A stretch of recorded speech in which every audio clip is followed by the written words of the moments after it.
Alright guys, welcome to Ring of Fire.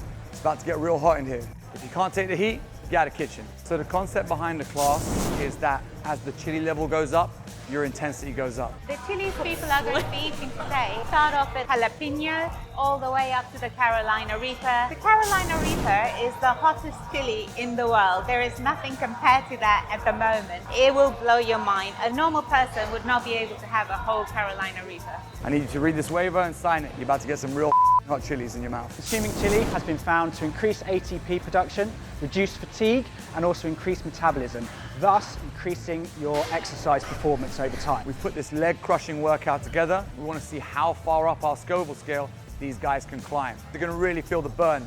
As they go through the workout, that acidity is going to build up more and more in the legs, and the chili is going to build up more and more in their mouth. What's up? We want to go hot or go home? When you eat chilies, it gives you an endorphin rush and a bit hyper, I think. You know, it's almost like you're high on something, but it's just the adrenaline. No, I'm out. So I managed to do Scotch bonnet, and then I got onto the step overs, and then that was me out, no more. I wouldn't expect very many people to get to the very final level. So burn both in the mouth, the throat, but also from the exercises they're pairing it. Special edition Ring of Fire hot sauce is super hot. Lots of Carolina Reaper chili in there. This is it.